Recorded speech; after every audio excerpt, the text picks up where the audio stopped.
Okay. Okay, fine.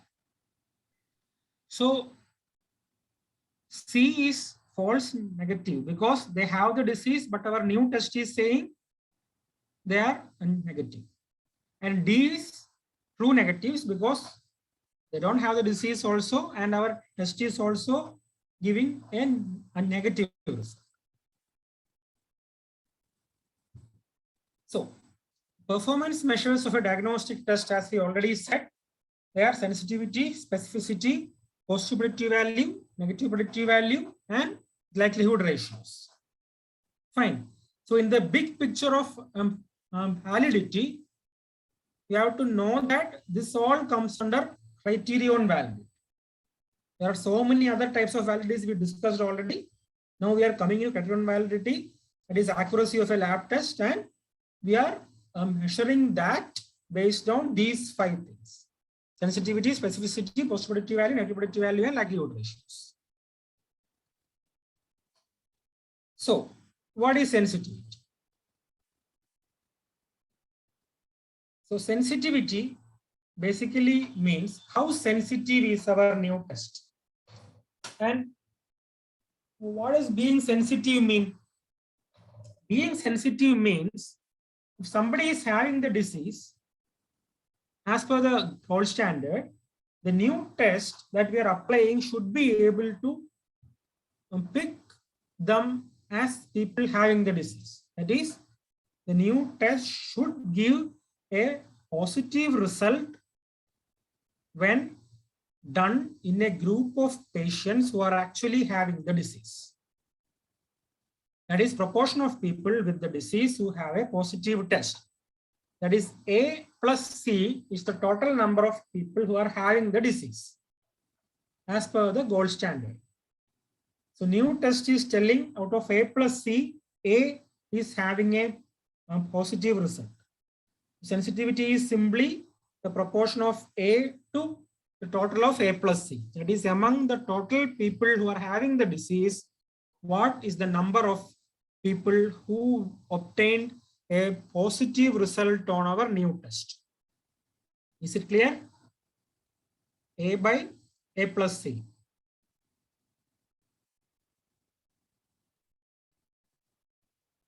What is specificity?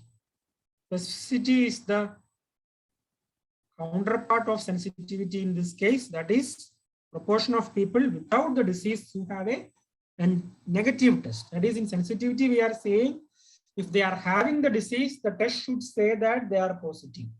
In specificity, we are saying that if they don't have the disease, the test must say that they are negative. So B plus D is the group which do not have the disease, and D is where the test says that they are negative. So D by B plus D is the specificity. Now, when you look at the sensitivity table, A by A plus C is the sensitivity. There, if our test is 100% sensitive, what is the value of C?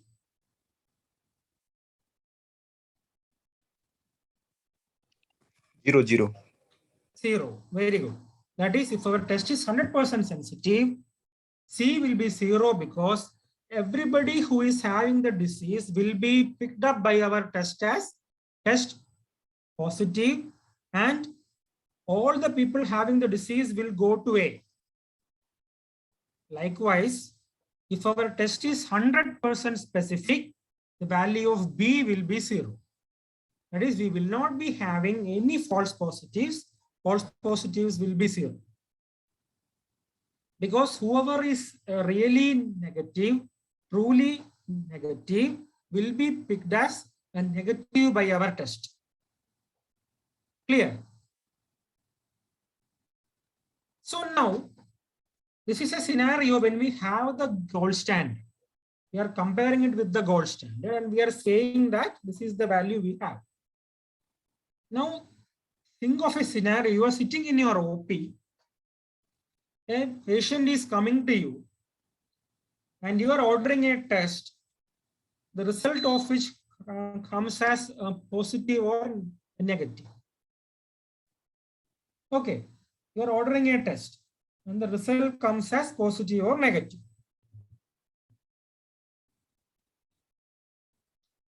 Okay.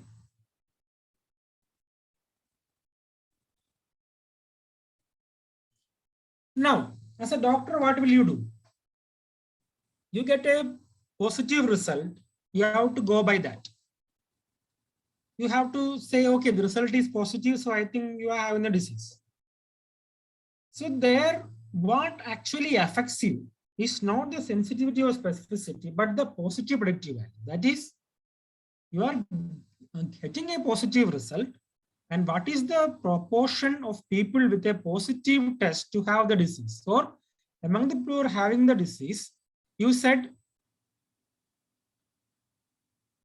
in sensitivity, what you are saying, the total number of patients with the disease, what is the probability of the test to give a positive result? Here, the problem is you are actually asking what is the proportion of people with a positive test who have the disease? That is, what is the proportion of A among A plus B? A plus B is the total people with a positive test. That is a positive test as per your new test. Your new test gave A plus B, the total as the positive results. You are now wanting to know what is A by A plus B. That is, what proportion of patients who returned a positive test in the new test are having the disease. Okay, when you are ordering a test in the OP, that is, you are telling 100 people to do some test and say out of 100 people, 70 people are returning to you with a positive test. Now you want to know out of the 70 positive tests you got, how many of them are actually having the disease? That 70 is A plus B. Out of that 70, you now want to know how much is A. Same thing with the negative predictive value. That is the proportion of people with a negative test who do not have the disease. Out of the 100 tests you ordered, you got 70 as positive. So that means you got 30 as a negative in your new test. That is C plus D is 30. Now you want to know out of the C plus D, which is 30, how much is D? That is truly negative. How many of the people who returned and when you did a test, you got 70 positive tests and 30 negative tests. You want to know how many among the 70 positives are actually having the disease? That is A by A plus B. And how many among the 30 who are not giving a positive test? That is the 30 who are giving a negative test. How many of them truly do not have the disease? That is D by C plus 2. Is it clear? Okay. So these are the 4 things you want to know. Sensitivity is A plus C are the people with the disease as per the gold standard. You want to know what is A by A plus C. That is, what proportion of people with the disease are having a positive test. Here, you want to know among the people who do not have the disease as per the gold standard, that is B plus D, what proportion is giving a negative test in the new test? That is D by B plus D. Here, you want to know out of total people who got a positive test result as per the new test, how many of them are actually having the disease? That is A by A plus D. And here you want to know out of total people who gave a negative test, that is C plus D in the new test, how many of them are truly not having the disease? That is D by C plus D. Is it fully clear? Yes, sir. These are the 4 things we apply. Sensitivity is A by A plus C. Specificity is D by B plus D. Positive predictive value is A by A plus B. negative predictive value is d by c plus d. So this slide should be clear in your mind. And whenever you just read this a plus c, b plus d, the 2 by 2 table must come in your mind. Just let's always keep the 2 by 2 table in your mind. Hold standard on the top. Column 1, people with the disease. Column 2, people without the disease. Column 1, people with the disease, A plus C. Column 2, people without the disease, B plus D. And first row, A plus B, that is who have a positive test result in the new test. Second row, that is C plus D, people who have a negative test result, C plus D. Always keep that 2 by 2 table in mind and read this A by A plus C, B by B plus D and all everything from the 2 by 2 table itself. Okay, the 2 by 2 table should come in your mind whenever you deal with these things. So now an important concept that you have to keep in mind is sensitivity and specificity are the attributes of a test. If you are doing a test, say EBNAT test for identifying the tubercle bacilli, the sensitivity and specificity are actually the characteristics of that test. It will not change in different situations or different settings or different populations. If you do the test in two different group of people, say two different communities, say one in Africa, one in India and all, the sensitivity and specificity will not change because those are the attributes of the test. What changes is the predictive values of the test. That is the positive predictive value and the negative predictive value changes with respect to different groups of people, because different groups of people, the prevalence of disease, that is the true proportion of people with the disease in different communities or different settings are different. That is, say you are having a test to detect HIV, say the ELISA test for detecting HIV, the HIV sensitivity and specificity of that test does not change, even if that test is done in the general population or an STD clinic. But the positive predictive value and negative predictive value will change, because in the general population, the proportion of people who are truly positive for HIV, or say the proportion of people who are actually having HIV in a general population, say in the general population, the proportion of people who are having HIV is very, very low. So even if the test gives you a true result, that is a positive result, the chances for it to be a true positive is low, because actual number of people with the disease is very, very low. But if you're doing the same test in STD clinic, the proportion of people with HIV there will be higher than the general population. So a positive result in that setting, in an STD clinic, the chances of that positive being a true positive is higher compared to general population. So what changes there? What changes is the positive predictive value. Okay, that is the ability of a positive test to predict the disease goes higher in an STD clinic. The sensitivity and specificity does not change per se within different groups of people, but the positive predictive value, negative predictive value changes with respect to what population we are dealing with, and it depends on the actual number of people in that particular population who are having the disease, which is simply prevalence of the disease. How prevalent is this disease in this group? The prevalence is high, the positive predictive value will be high. The prevalence is low, the PPV will be low. But sensitivity and specificity will not change. Those are attributes of a test, and it does not depend on the population being studied. Is it clear? Yes, sir. Okay. So they are coming to what a gold standard is. It is the best diagnostic method available. So for that reason, it is used as a reference. it may not be perfect. A gold standard could change as better tests become available. This iotogram versus MRI. If your aortic dissection is the topic you are dealing with, we are only had iotogram once, and now you are having MRI. When we are having newer technological advancements, then the thing might change. You are actually having something that can actually go through this thing, the blood vessels, and measure these things. Iotogram is more accurate, then iotogram will become the gold standard.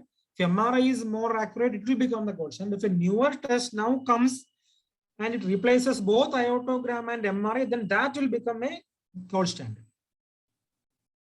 Okay, and there is something called the gold standard paradox.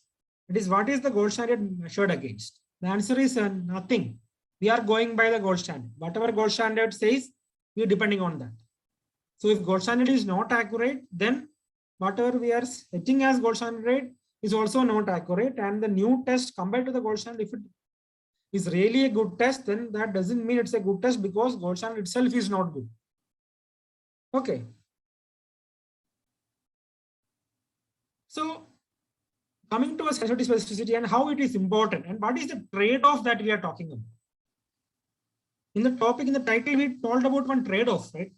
So that trade-off, I would like to emphasize that when you look at the title, you might be get mistaken a bit. You might think that the trade-off is between reliability and validity. That is not the case. Reliability and validity are two different things. The trade-off is actually within the validity. And within what? It is actually between sensitivity and specificity. How is it a trade-off? You will see that in detail.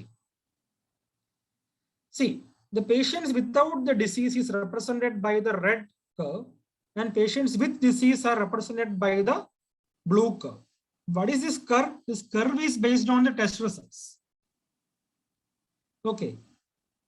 The red are all those people which the test told us as don't have the disease. So you can now understand that a higher value indicates a disease. So higher value is obtained among people with the disease. So higher value indicates the disease and lower value indicates they don't have the disease. Maybe take it as RBS. The blue is in the zone, say FBS. Take it as FBS. Blue is in the zone of say 128, 129, 130 and all. Red is in the zone of say 90, 100 and all. So now we know we're talking about diabetes. And the blue are those patients with the disease and red are those patients without the disease. So the thing is, one person with diabetes can give a value of say 100. One FBS value 100 could be someone who is diabetic. That is why the blue is extending into this thing. Okay, so it might a little bit, it might overlap. Okay, that is why we are having these different things. So where do we take the cutoff? Which cutoff value should we take? Should we take 126? Should we take 110? Or should we take somewhere in between, say 118 or something like that? That is the confusion. And we will see how this affects and what is the trade-off. So say we are taking this white line as a cutoff and saying that all of them lying on the right are having the disease and lying on the left are do not having the disease. This blue area will be the true positives. Okay, because they are having the disease and they are also lying within the blue. And this red area will be the false positives. Those patients who did not have the disease, but they are now on the right side because of the white line. This red area will be the true negatives, but this blue area will be the false negatives. Because of the white line, accidentally they happen to lie on the left side. Okay. Just think of it as any test. Sometimes people will give who are having the disease might give a lower value due to some reasons. And those who do not have the disease might give a higher value due to some reasons. So all those people will lie on the other sides of the white line based on where this white line is. We will see that in detail. So based on where we put this white line, values will change. So if we are having the lines with dots and dashes as the cutoff, we will only have true positives on the right side because the red line stops well before that line. Fine. So based on where we take the cutoff value, the sensitivity and specificity of the test at that particular value will be a different value. That is, if we are taking it far into the left side, what will happen? Everybody having the disease. Come to this graph. If I am drawing a line where the blue line starts, drawing the cutoff line where the blue line starts, everybody who are having the disease will be there on the right side. But many people who do not have the disease will also come there. So that test will be highly sensitive because I have picked everyone with the disease. It will not be specific at all. Why? Because many people who do not have the disease will also come as positive in the test. So what will happen? The false positives will be very high. And what will happen if I draw the line at where the red curve stops? Then everybody who do not have the disease, I say that they don't have the disease, but I will miss a lot of patients who are actually having the disease. I will tell a lot of the blue as because it lies on the left side, I will say they do not have the disease, but they're actually having the disease. So I will have a big number of false negatives. So this is the trade-off. Between these two lines, I can have the line, the cutoff line anywhere. But if I take it to the right, whenever I am increasing the sensitivity, the specificity will decrease. When I am decreasing or say increasing the specificity, the sensitivity will decrease. So I have to find a point where I am happy with sensitivity and specificity, the values. When sensitivity increases, specificity decreases. Sensitivity to increase, what I have to do? I have to pick everyone who is having the disease as test positive. That is what we do in a screening test. In a screening test, we want everyone with the disease to be identified. So we keep it at high sensitivity, but specificity will be low. Everybody we pick will not be having the disease in actuality, but that will be taken care of the second diagnostic test. But say if you are taking someone for an operation and we are doing a surgery on them, then we need high specificity. And if you are doing a surgery, doing an operation, doing a surgery on someone, we must be absolutely sure that they are having the disease, which is an indication of that particular surgery. So specificity should be 100%.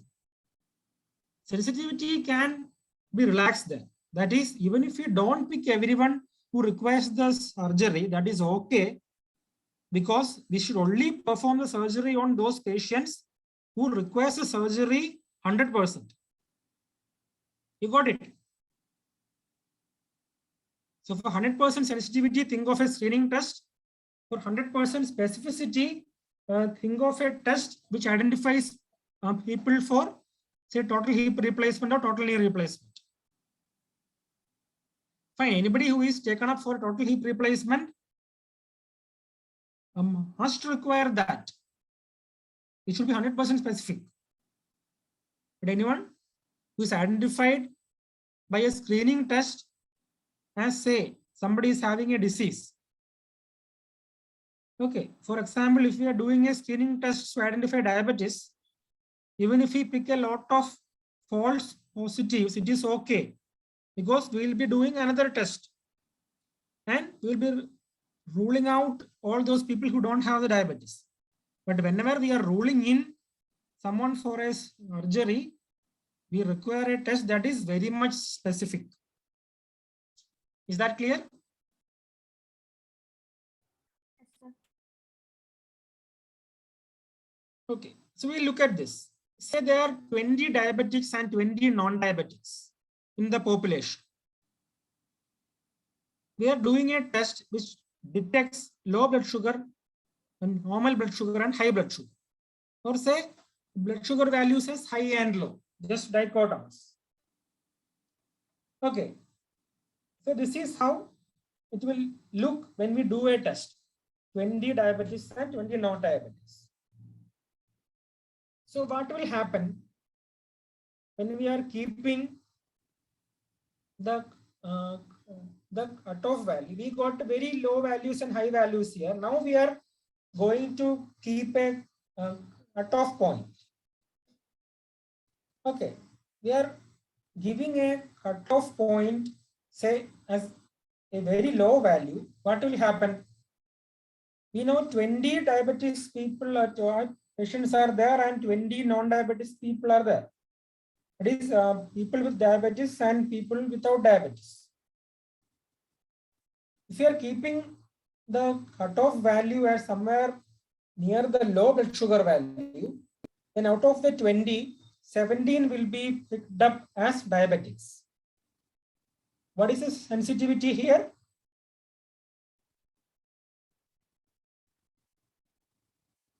This is a 2x2 table. Diabetes, non-diabetes is based on gold standard. This plus minus is based on our test result here. What is the sensitivity? Yes, anyone? 17 by 20, that is approximately 85%.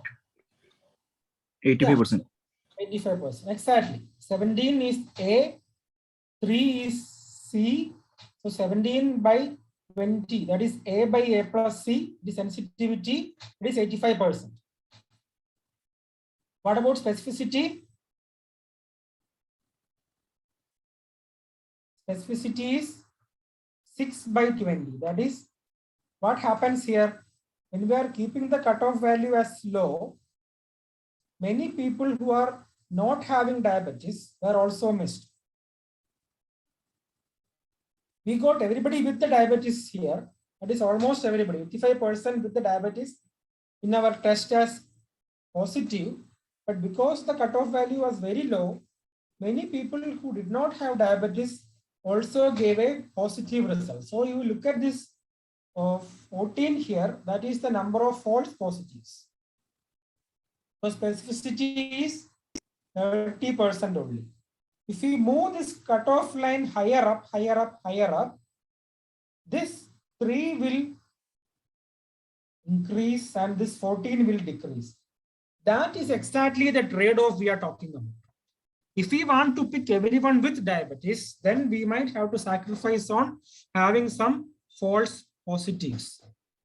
If we want to have 0 people as, say, false negatives, that is, we don't want anybody without a disease to be in our set, then we have to keep this cutoff value as very high, resulting in us missing a lot of people who are actually positive for the test. It is really having the disease, but truly positive. So we will see that. We move the cutoff to a higher value. Then what will happen? The test will rightly identify only 5 people with diabetes as true diabetes, or people who are positive in our test for diabetes. the sensitivity drastically came down to 25 from 85. Here A by A plus C is 5 by 20, that is 25%. But what happened to specificity?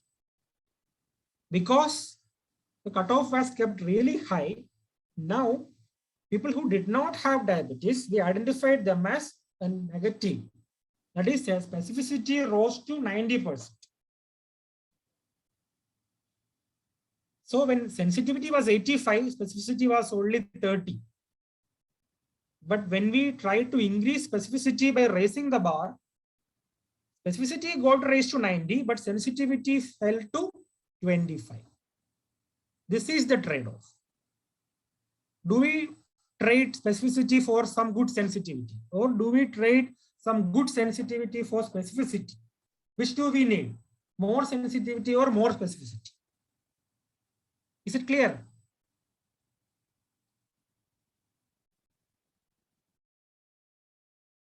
So exactly how we do this trade-off and where we fix the cutoff value is the next session.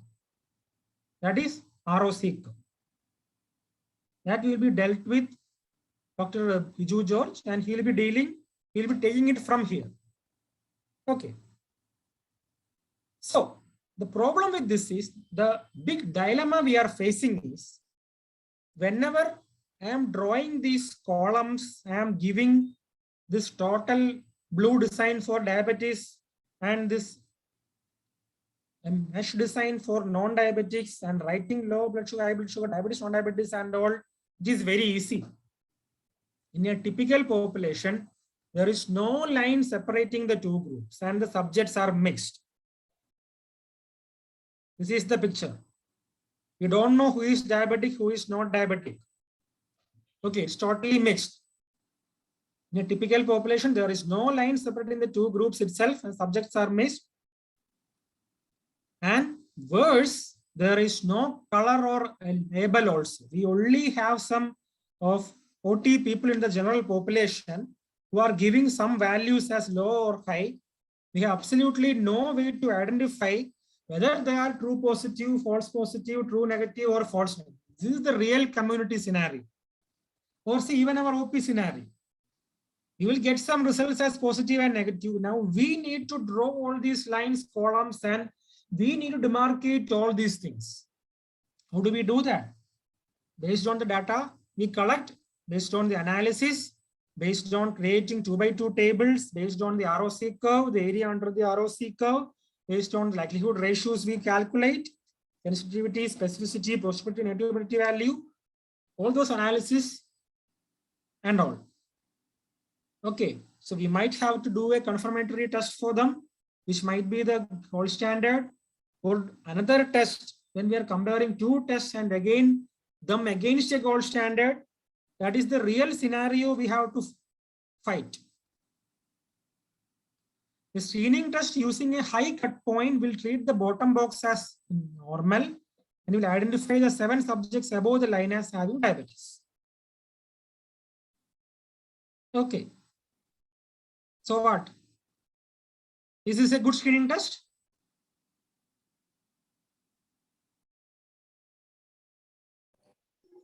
No. High cutoff value doesn't. Absolutely no. So that is what we need to take home.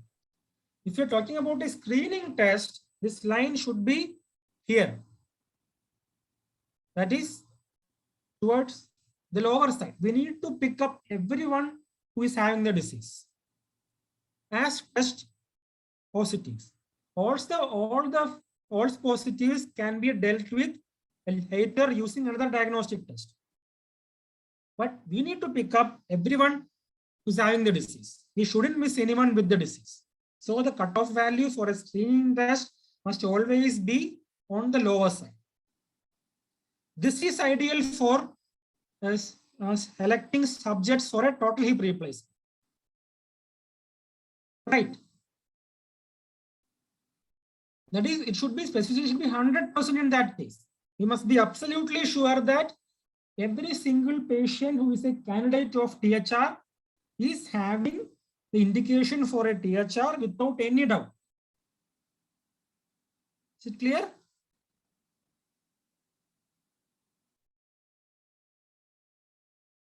Okay. So we are nearly towards the end of our session. I hope you understood everything about sensitivity, specificity, possibility value, negative predictive value. Likelihood ratios and ROC will be dealt by Dr. Biju George in the next class. And now summing up our today's session, reliability versus validity. In an experiment, you need to pay attention to many things. Arguably, two of the most important ones are reliability and validity.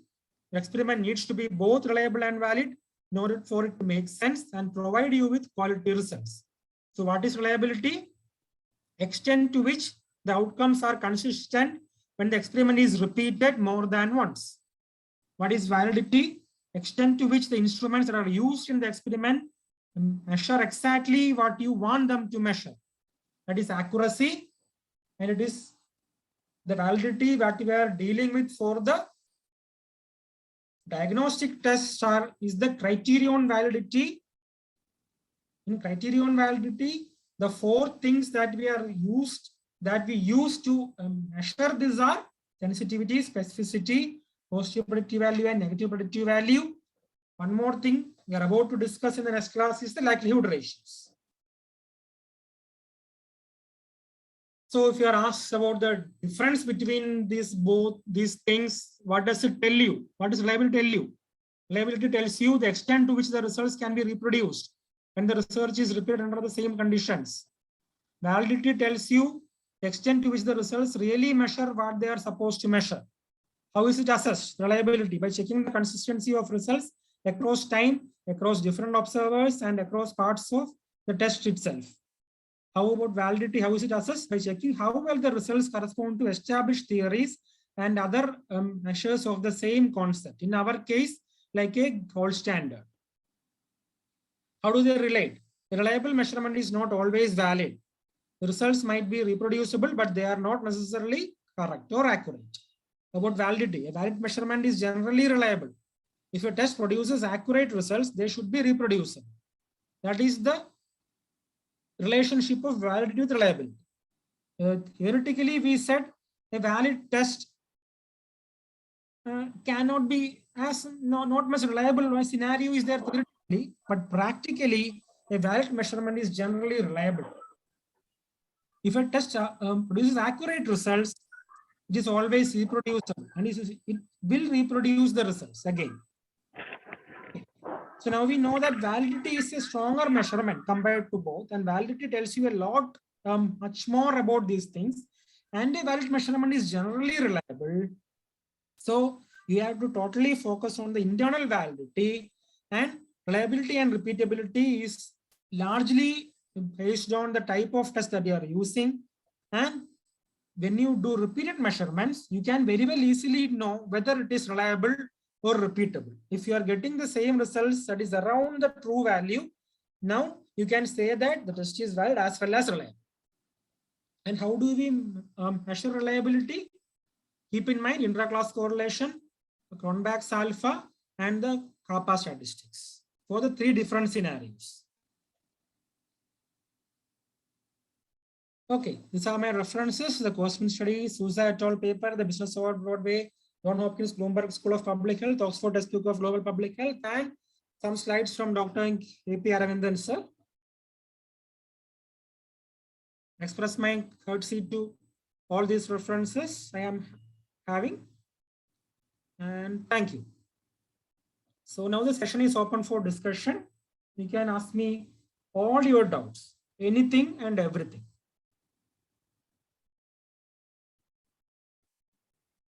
Does anyone have any questions?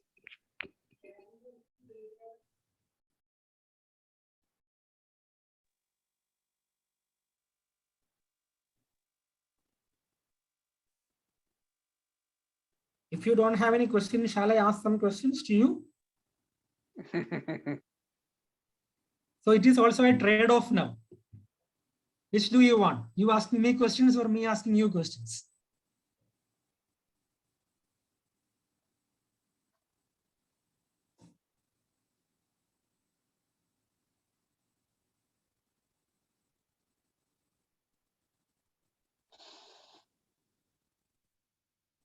Okay, I will ask one question. Then. You are sitting in your OP. Suddenly, one patient came to you, told you that he is having joint pains.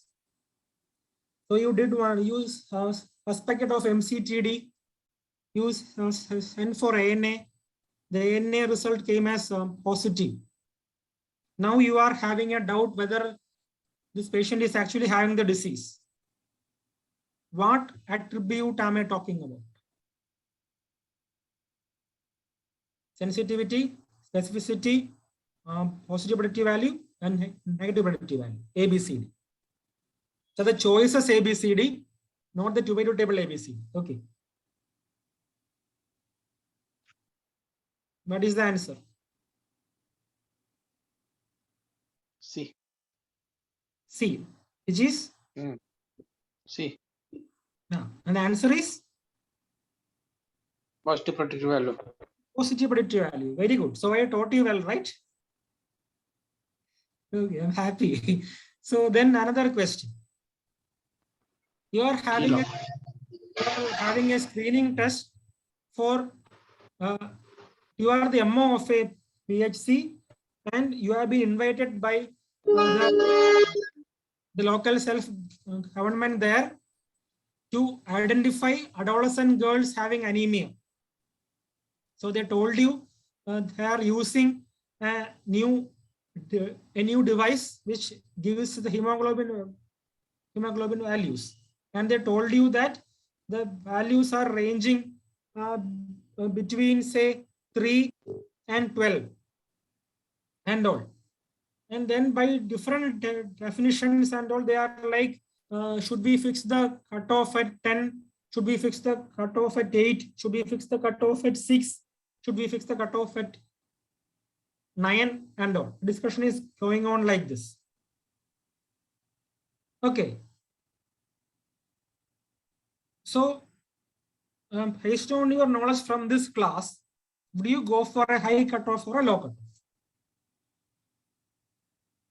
Low cutoff. Cutoff means? As a screening method. High sensitivity. Low cut mean here hemoglobin value on the higher side or the lower side. Would you go? I mean, my question is, say, would you go for a cutoff of hemoglobin 8 to define anemia, or would you go for a cutoff of hemoglobin 12 to define anemia? Cutoff of 12. 12. Because we need to pick up everyone. Sometimes somebody having a true value of 7 will have a value of 8.2 if the test is not that good. This value might not go beyond 12. So if you are putting the cutoff at 12, then that means we are picking everyone having anemia. And later, if some people we picked up don't have the anemia, in reality, that is okay. But we should not miss even a single girl with anemia. Fine. Okay, now I'll ask you another question. I am running a test in 100 people with TB and 100 people who do not have TB. And in my test, I'm running a new test. The new test gave me 100 people, 100 positive results and 100 negative results. Okay. This is a bit complicated. You can actually take your pen and paper and draw the 2x2 tables. We are having 100 people with TB and 100 people without TB. The new test gave me 100 positive results and 100 negative results. Okay. So now if the new test wrongly identified 10 people who do not have TB as TB positives, what is the sensitivity of the test? Do it.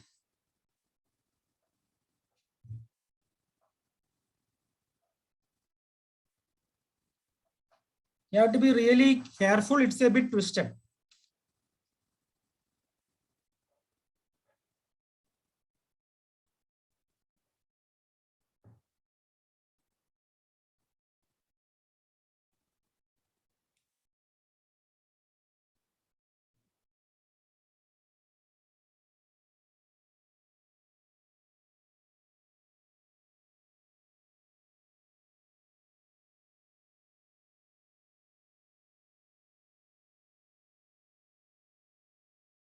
Do you want me to repeat the question?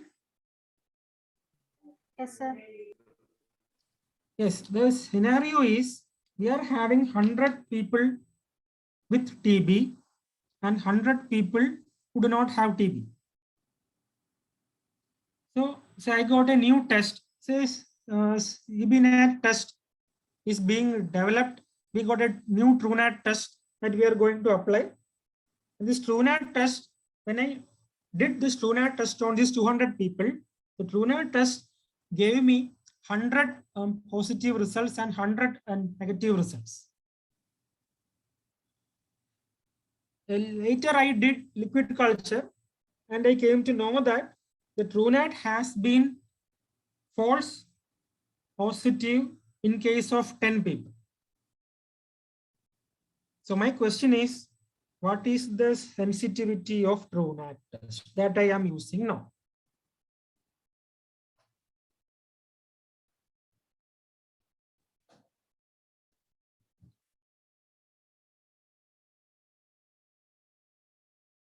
Some people have answered it rightly also. I need someone to explain the answer. If false positive is 10, then a true positive will be 90. So out Okay. of that's 90 will be out of 100% of total TB patient. So that's give the 90% sensitivity value. So, so how much will be PPV? PPV also be 90 because 90 out of 90 divided by 100. So that will also be 90. Yes. So here, exactly. I think all of you understood this. If anyone did not understand this, you can ask me to explain.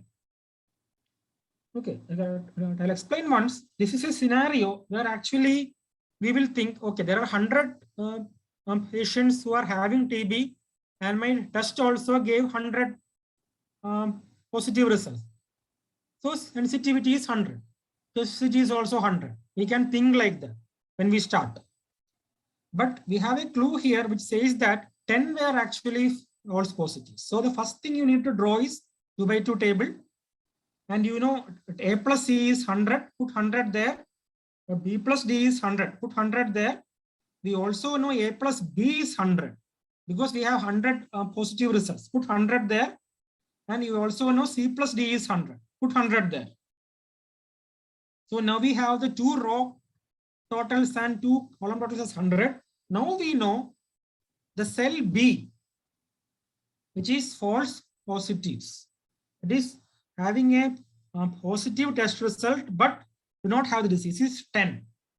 That is from the question. We put 10 there. So when we put 10 there, now we know that A plus B is 100 and B is 10. So A has to be a 90. This 90 by this 100 is the PPV. So 100 positives are there in the test and 90 are true positives. So 90 by 100, 90% is the PPV. Now we know A is 90 and we also know A plus C is 100 because there are actually 100 people with the disease. So that tells us C is also 10.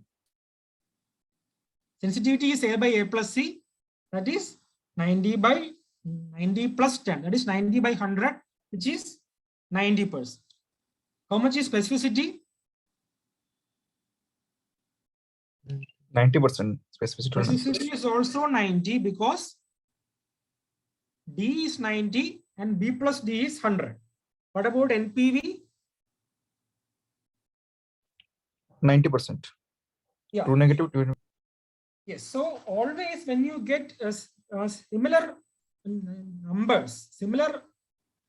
numbers as test positives and disease positives, don't go wrong. Look at the point, and here they speak about either false positives or false negatives. That is the key to do those questions. If they speak about false positives, you will get B. If they talk about false and negatives, you will get C. If you are having the row totals and the column totals, if you get just one value out of A, B, C, D, you can fill all the other 3 cells automatically. Clear? So if you get the concept, then it is really easy. And always do draw 2 by 2 tables whenever you face this question. Because when you visualize 2 by 2 tables on a paper, it's very easy. If you think all these things simultaneously, there is a chance that you might miss something and you might go wrong.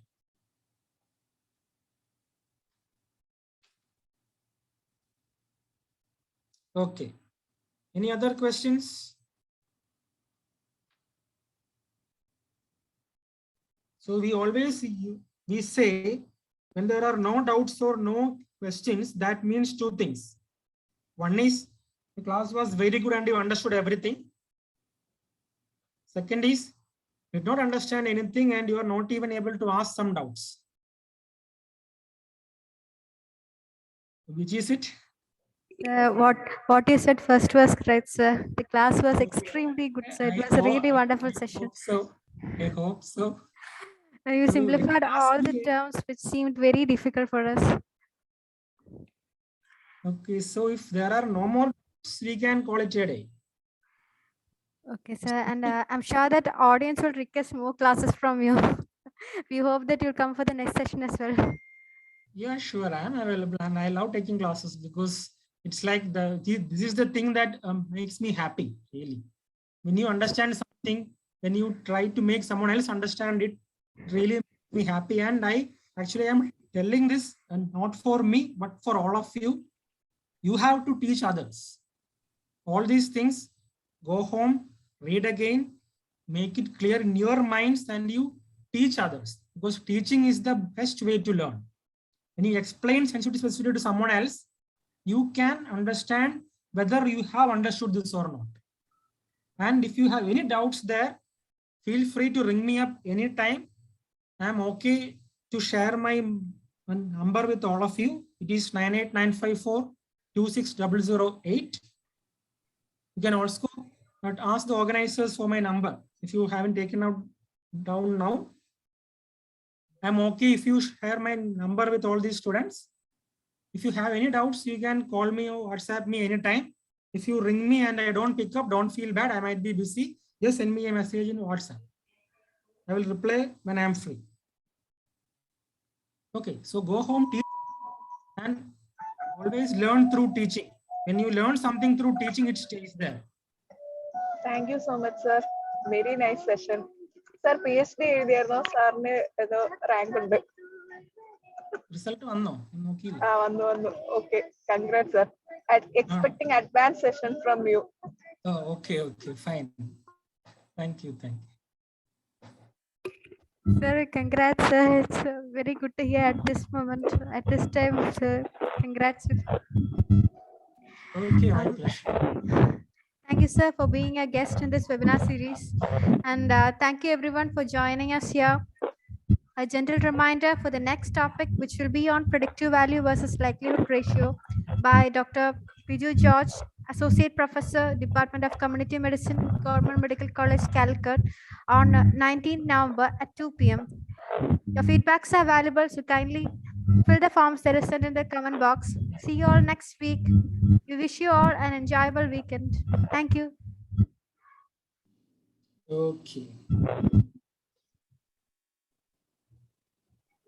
And the PPTs can also be shared with everyone.